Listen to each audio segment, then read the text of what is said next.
Hello everyone, welcome to the channel Sai Baba Infotech. आज हमें जो टॉपिक पढ़ना है वो है इलेक्ट्रोमैग्नेटिक स्पेक्ट्रम को लेकर के कि इलेक्ट्रोमैग्नेटिक स्पेक्ट्रम एक्चुअली में होता क्या है और क्या क्या चीजें हमको यहाँ पे जाननी है। वो है फ्रीक्वेंसी के बारे में और इनके यूजेस के बारे में। तो इलेक्ट्रोमैग्नेटिक स्पेक्ट्रम हमको शुरू करना है। आइए हम इसको शुरू करते हैं। ठीक है, तो सबसे पहला स्पेक्ट्रम में जो आपकी रेज आती है वो आती है गामा रेज। कौन सी रेज है? Gamma rays.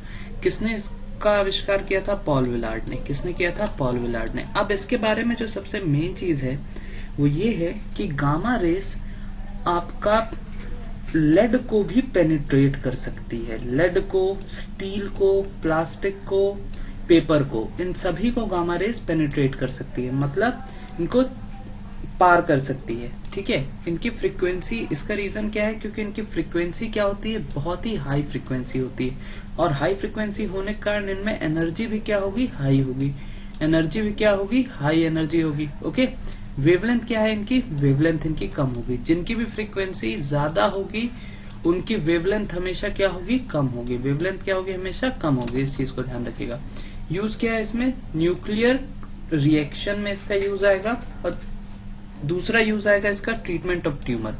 Treatment of tumour का यूज सिर्फ और सिर्फ इसी प्रॉपर्टी के कारण, पेनिट्रेशन वाली प्रॉपर्टी के कारण ट्रीटमेंट ऑफ ट्यूमर का यूज यहाँ पे आता है।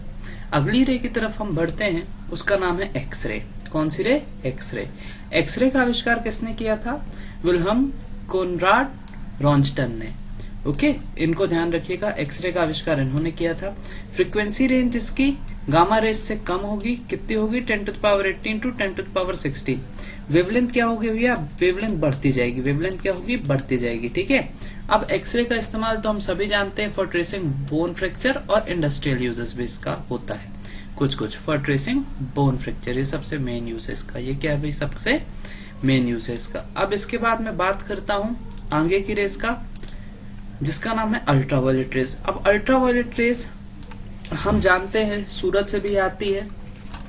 ओजोन इसी को रोकता है। ठीक है, ये कई स्किन कैंसर का भी ये कारण होती है। किसने इसका आविष्कार किया था? रिटर ने। किसने इसका आविष्कार किया था? रिटर ने। फ्रीक्वेंसी क्या होगी भाई?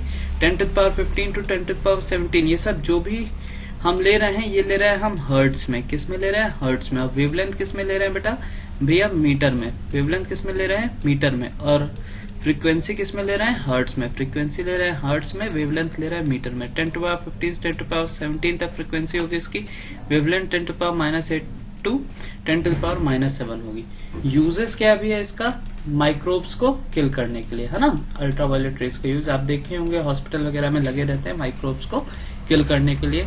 जो ऑपरेशन वाले सीजर वगैरह रखते हैं, इनको वहीं पे रखते हैं अपन। अब विजिबल लाइट रेडिएशन हमारे फिजिक्स के गुरु जो है सबसे बड़े, सर आइजैक न्यूटन की ही देन है। ठीक है, प्रिज्म के थ्रू इन्होंने विजिबल लाइट रेडिएशन को डिफ्रेंशिएट किया था और सातों कलर के बारे में पता लगाया था।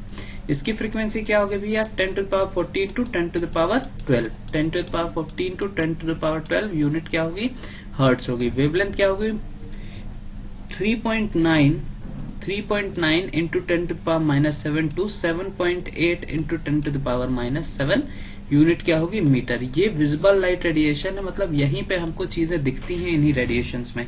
इसके पहले और इसके पार हमको दोनों ही चीजें देखने में बहुत ही ज्यादा परेशानी जाएगी। यूजेस क्या है भाई? यही है, things are visible due to this range only. इसको ध्यान रखिएगा। अब आगे की तरफ बढ़ते हैं। अब किसकी बात है? इंफ्रारेड रेडिएशंस की। तो इंफ्रारेड रेडिएशन की फ्रीक्वेंसी क्या होगी यारों? 10⁻12 टू 10⁻10। इससे कम होगी। वेवलेंथ क्या होगी? 10⁻7 to 10⁻7 to 10⁻3। 10⁻7 to 10⁻3। Okay, uses क्या है? सबसे मेन यूज होगा इसका कि भाई हीट सेंसिटिव जो कैमरा है, ये सब इस तरीके की फोटोज जो हैं वो इंफ्रारेड रेडिएशन के थ्रू ही ली जाती हैं। क्योंकि इंफ्रारेड रेडिएशन से हीट सेंसिटिव जो भी कैमरा है, जो इनकी बॉडी से इंफ्रारेड रेडिएशन एमिट हो रहा है, उसको ट्रेस करके हम इस तरीके की फोटो लेते हैं। ये किसका यूज है?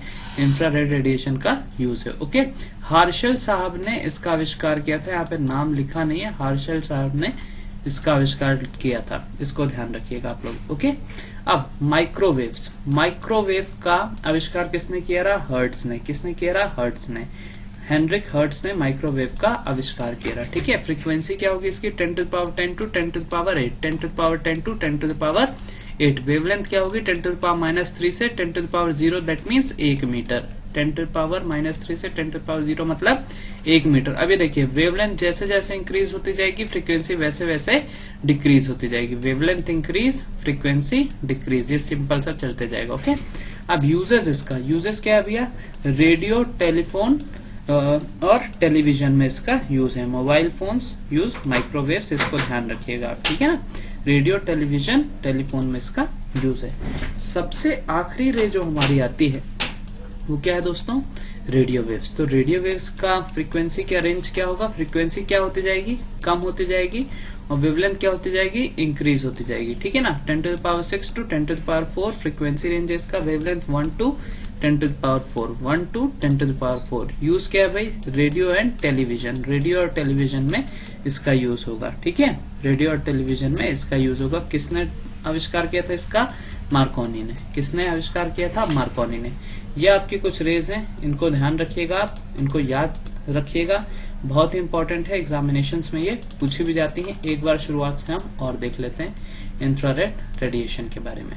ओके, तो सबसे पहली रेज कौन सी होगी, गामा रेज, दूसरी एक्सरे, तीसरी अल्ट्रावायलेट रेज, चौथी विजिबल लाइट रेडिएशन, पांचवी इंफ्रारेड रेडिएशन, छठवीं माइक्रोवेव्स, सातवीं रेडियो वेव्स, 8, और ये आपकी पूरी चीजें यहाँ पे खत्म हो गई। Okay, thanks lot for watching this video. Channel को शेयर और सब्सक्राइब करना बिल्कुल ना भूलें। मिलते हैं जल्दी नए लेक्चर के साथ।